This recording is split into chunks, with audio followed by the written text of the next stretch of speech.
A lot of people's attention. West Virginia, Shane Lyons out as athletic director at West Virginia. And Mike Casazza joins us now on 365 Sports from 247 Sports, covers the Mountaineers. Mike, thank you very much for your time. We knew that someone was going down, it seemed like, at some point, whether it was Neal Brown first or Shane Lyons. Thanks for your time. Was it surprising it was Shane, or does that now lead to Neal Brown? Yeah, they put the horse in front of the cart here, I think. They're both going down the road that they're going down, but they had to go together, and it probably didn't matter what order they were probably both going to go, but this kind of makes it clear that they're both going. I think if they had gotten rid of Neal Brown after really coming out flat and playing very poorly in a loss to Iowa State, you would think that the athletic director would be at the helm and in charge of things. There's no doubt that's not the case now. And I think that if you follow college sports, you understand that you are not bringing in an athletic director and saying, this is your football coach for some amount of time and come back in a year. West Virginia is being pretty ambitious here about, and even saying, like in the press release, saying that they plan to have somebody in 3 to 4 weeks. I'm not talking as an answer to a question in a news conference. The actual press release announcing the firing of the athletic director says that they will have a national search wrapped up in 3 to 4 weeks, why put that time frame in there? Because there's 12 days left in the regular season. You have about that 4 week period before the signing day starts here.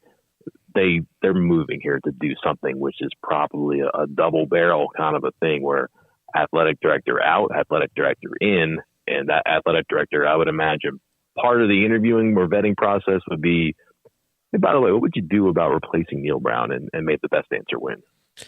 So, Mike, if they were going to do this anyway, then why not fire the AD 3 weeks ago when that happened? Or did this come to a head to a certain point where it had to happen now? Yeah, I don't think that there was any sort of dispute in the cafeteria or anything like that made this no longer tenable.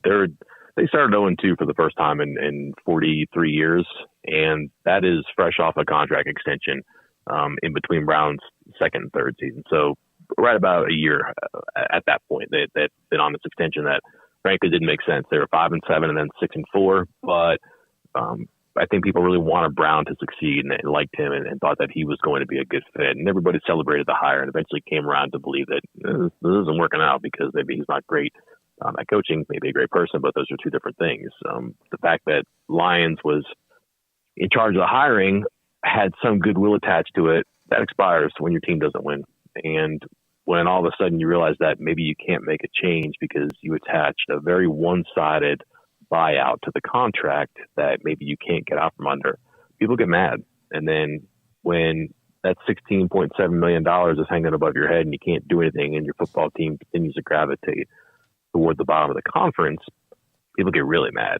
And just, frankly, someone's got to go at that point. Like you can't let those mistakes go, especially when they're at the top, when the top may have to come down from the ivory tower and act on somebody, a different sport, somebody else that's an administrator, whatever. It doesn't work that way. So the person who got them into this mess was not going to be the person that got them out of it. Why now is a very good question. They had a regularly scheduled board meeting of their board of governors on Friday. My understanding is that it was made pretty clear to the president after that the board wanted to change. And here we are 72 hours later, by the time that this all gets wrapped up and finished, and it's done. So this was on the tracks, and I think that they pretty much just pulled the blocks out and let this thing roll. And then this is just the first move here. It doesn't make any sense that it would be the only one. I just think that had they lost to Oklahoma Saturday, which a lot of people anticipated, that's their seventh loss. They can't reach a bowl. It makes sense to get rid of the coach. If people are anxious and antsy, and you're going to change both of them, at least let them know that somebody's out and change is coming. And they did that in the form of the athletic director. So, Mike, what is the status and belief as far as Neal Brown's buyout and what they can or can't do, how much of an impediment that might be? Because that was kind of the talk I remember seeing, weeks back when this first started bubbling up as far as this season goes was, the buyout's enormous. But what's kind of the truth there? Yeah, so it's enormous. That's the truth. But okay. It's not one thing where you wake up one morning and it's significantly less than it was when you went to bed. There's no date where it drops off a cliff. That's upcoming. he's due every penny from today until the end of his contract, which runs through 2026. It's outrageous, but that's what it is. I don't know why Shane Lyons did that, but he did. And that's a huge year right now because in 23, 24, 25, and 26, he's due $16.7 million. And if they get rid of him soon, he's due all of that plus whatever he's due from the day he's terminated until the beginning of the next calendar year. So you're talking, again, 16.7, a little bit of change. It's a huge number. And it just goes down a little bit every day. It's prorated basically. So he's, it's less tomorrow than it is today, and it's less on Wednesday than it was on Tuesday. It just kind of goes down marginally. He would get paid out once a month for every month in the remainder of his contract, which goes through 2026. So he would very slowly make $16.7 million. It's offset slightly by what he would make at a new job. So if he agrees to the payment schedule, which is again monthly through the end of the calendar year 2026, and if he becomes an offensive coordinator in the Power Five or a head coach of the Group of Five, West Virginia owes him less what he's making at his new job. So again, let's just use $4 million as a round number. If he gets hired at, I don't know what's a job that's open right now. I'm trying to think. I don't know. If he gets hired at State University in Alabama, let's say, and he's making $1 million, well, then West Virginia only owes him $3 million for that year. So it's kind of offset like that. What's interesting now, though, is if Brown would just like to get his money and get this over with and not have to wait 4 years, he can negotiate the sum. That's not going to be $16.7 million. I don't know where that goal is from each side. I'm sure West Virginia wants to be closer to zero and Brown wants to be closer to 16.7. How do they find a common ground? It's not going to be a middle ground. I know that, but how do they find a number that's good for both of them? That's why you pay agents and lawyers so much money, but that's the one way that they could actually complete this transaction by paying him a big chunk right now. And it won't be the whole thing, but it would be less than what they would commit themselves to paying to across 4 years. Mike, any truth to the fact they extended him with all of what goes with it because South Carolina was nibbling and or because they were rewarding him for helping change maybe the culture in Morgantown and they thought that would help stabilize things? I think people really wanted Brown to be good. And sometimes I've asked myself for the past couple of years, I don't know who they're convincing. Are they trying to convince fans and media, or are they trying to convince themselves? And that comes to reviews of players or sides of the ball or games or anything like that. But in this situation, it was Neal Brown. Again, a 500 coach who was under 500 and then slightly above in the pandemic year, lost a lot of players to the portal after his first 2 seasons. And all of a sudden you're thinking, well, they're really committed to this. What do they see that I don't see? And the answer is now is nothing. We had the benefit of the hindsight. They did not. So just a miscalculation, I think, is a big one. And yeah, I think that there were indications he had things going. I think that they were so happy about getting him and being celebrated for it that it obscured their view of reality. And accomplishments were probably made to be greater than they were in reality. And if you have an SEC school knocking on your door, you flinch a little bit. And West Virginia had just lost a head coach who'd been here for 8 years to a Group of Five program, a good Group of Five program, but it's a place that can happen. I mean, and certainly West Virginia is not going to keep a head coach from an SEC job, even if it's South Carolina. Just the question, though, is, was he really a candidate at Auburn? Was he really a candidate at South Carolina? Those are the two that he was linked to. And I can just frankly tell you, I knew people who were involved in the search of South Carolina, and they quickly told me this is not true. And he got extended off of that. So does he have a good agent who knew how to play the game? Absolutely. Did West Virginia get bluffed? Yeah, probably. But at the moment, they thought it was a defensible position, but it did not take long for that to kind of fall apart in their hands. Who do you think is the next AD? Or maybe a couple of names I saw where Mullins at Oregon was somebody that was named. He's a West Virginia guy. I think there's a assistant AD at Georgia that might have been at West Virginia in the past. Any thoughts about who might be the target list? You've been online today, huh? Rob Mullins would be the big one. He's at Oregon. They tried to get him in 2015. He does have the West Virginia connections. He's from here. He did all that stuff at school. They tried in 2015. He said, man, I got a great thing. He probably still has a great thing there right now, but he's gone through a lot of football searches and tumult there with coaches. His conference situation is TBD right now. Do they end up in a new Pac-12? Do they end up in the Big Ten?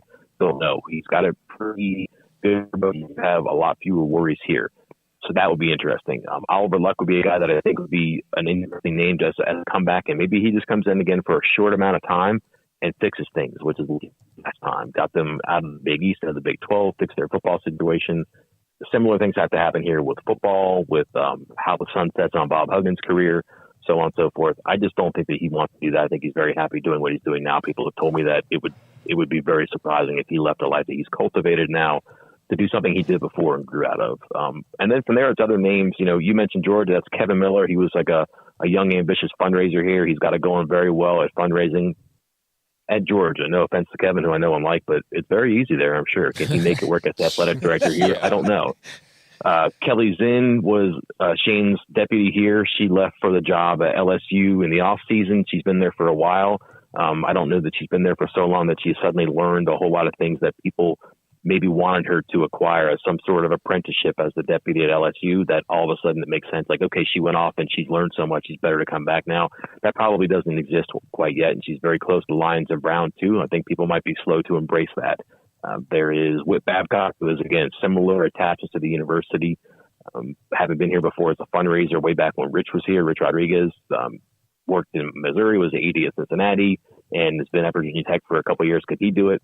So there's traditional names and hires and identities, but I just listening to the president and the interim AD today, they keep talking about how the job is different. You have to have a multifaceted candidate who's good at, branding, marketing, innovation, all these words that sound really good in the boardroom, but maybe not in a football office and athletic department. You're thinking, how outside the box can they go here? And just the name I think is very interesting to consider, whether it's him or someone like him, would be Alex Hammond, who is an agent for Athletes First. He was Dana Holgerson's director of operations here for the entire time. He was an assistant athletic director at the longer he was here. Prior to that, though, a Northwestern grad, the student body president at Texas. He worked in the White House. He worked in the government. He worked in the NCAA offices. And people say, wow, what a messy situation to walk into at West Virginia. Well, sure, but here's an agent who's going to know coaching candidates and agents for myriad searches. He knows his way around the NCAA boardroom. He could deal with dysfunction because he worked in the government. So I'm pretty sure he can handle the boardrooms in Morgantown. Again, different, but a guy who boosters really like and who has seen the highs and lows of different athletic directors, knows how it's supposed to work and knows what contributes to mistakes. Obtuse name, but an identity of a candidate that if it's not him specifically, it may be someone who profiles like him, not somebody who came from Alabama or who came from the ACC office, not a former player or a former executive or administrator at the school, but someone who could do the work because he's very familiar with the duties and responsibilities, everything that goes into the job that you might not necessarily think is attached to his resume, but he's familiar with it. So since you don't know who the AD is going to be, it makes it hard to develop a potential head coaching candidate pool, wouldn't it? Well, I've been doing that for months. So hopefully someone in West Virginia has too. What's interesting here is whose hand is in whose pocket. Because if this was something that came from the Board of Governors as recently as Friday and all of a sudden the athletic director's out, just a couple of days later, who is making the decision here? Is this going to be like an Auburn or Tennessee situation where they kind of let the fox in the hen house, so to speak? Maybe. Is that bad? Maybe not. There will be a lot of people who want to turn back the clock and go to glory days and bring back like a Rich Rodriguez guy because they have money and influence and they had a lot of fun back then. And football hasn't been that fun here since then. There might be people who are on boards or committees who just have influence and say, well, why don't we do this and talk to this person? It'll be interesting to see what they do and who they go for. But I think that what's probably the best thing to do is consider like what football was and what it's become here. They're not good, but they're not fun either. And college football is supposed to be fun. And when you've got, 45 and 50,000 people who are kind of dreading coming to a game, and just anecdotally here, people were kind of upset that they have their first win against Oklahoma because of a fear that, well, maybe Neal Brown saved his job. It's a terrible thing to say, but that's the reality. They kind of thought that a loss would seal it, their seventh loss, regime change, get somebody come in and do something new because it's not being fun here. And fun is a weird word, but like that's also something that Brown said in the offseason. They were going to be more fun and they were going to be, more of a players program behind the scenes and not have them around as often and change their schedule so their demands about being in the building aren't there. So fun in the field, fun behind the scenes, it's been lacking. So a name, that'd be one thing, but two, their offense has just been blah. Their defense hasn't been very good. They're very ordinary. And when you go back to when West Virginia was really good in the Big 12, their defense was a 3-3-5 odd stack, odd because of numbers, but also odd because no one else played it. And that's pretty common now. So that's not even a fun thing anymore for their defense. And when they were at their peak and knocked on the door of the national championship, they had Pat White, Steve Slayton, Noah Devine, Darius Renard, Owen Schmidt, on and on and on. And they played this read option, zone read, triple option offense that nobody had. They've been air raid for 12 years now. They don't have the recruiting prowess and the personnel prowess to do the same thing that everybody else is doing and be better at it. They just don't have the players and the sideline people to do that.